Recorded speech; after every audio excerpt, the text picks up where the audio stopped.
It was a nighttime deploy, and so this is a TV picture, nighttime TV picture of the deploy. It looks more or less.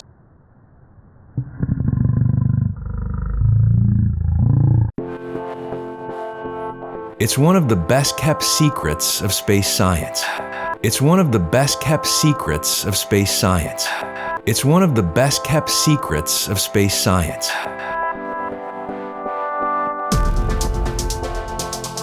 For transporting ambitious and hefty scientific experiments to near space.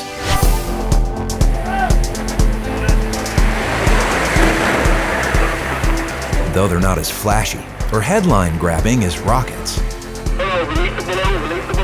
For the quickest and most cost-effective trip to near space,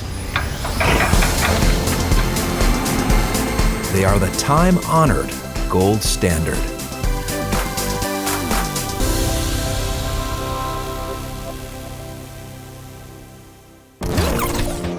An Austrian prince named Victor Hess is a key figure in understanding where scientific balloons have come from and how they're evolving.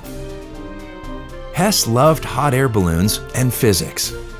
In the early 20th century, he combined his two passions in making a series of daring high-altitude flights above 17,000 feet. Fast forward to the end of World War II and a man named Otto Winsen.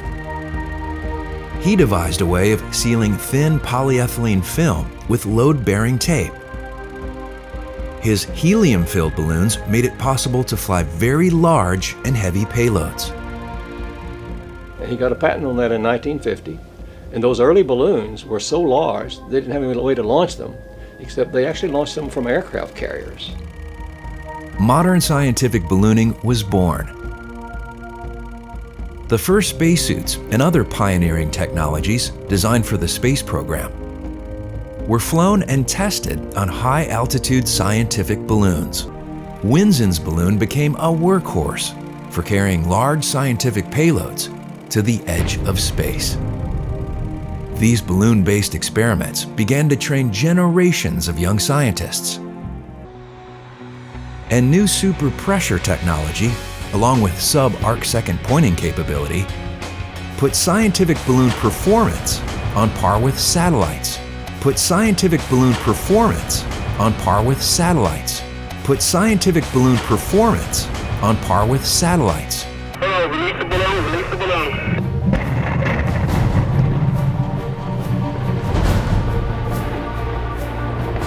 It's a very dynamic process where they'll release the bubble from the spool and it'll rise. It'll rise as a fluid structure as it rises above and elevates itself above the payload. And then the crew chiefs will direct the launch vehicle in a manner to bring it right up under that elongated upside down teardrop.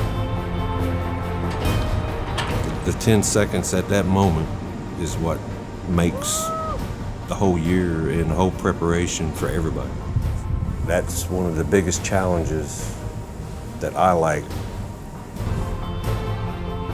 After roughly 2 hours of float time, balloon and payload arrive at the edge of space, anywhere from 110 to 130,000 feet above Earth. Once in clear conditions, a balloon was spotted 260 miles away. Science missions can range from 2 hours to 100 days. When science goals are accomplished, the CSBF crew begins the process of terminating the flight.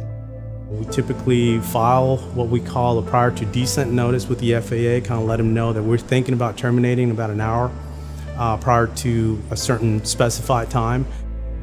This is choreographed with NASA's safety analysis data that shows the crew where the balloon and payload can safely be brought back to Earth. When safety criteria is met, a telemetry command is sent, firing an explosive squib that separates parachute and balloon. It also triggers a tear in the balloon, releasing the helium gas. In 50 minutes to an hour, balloon and payload are safely back on the ground.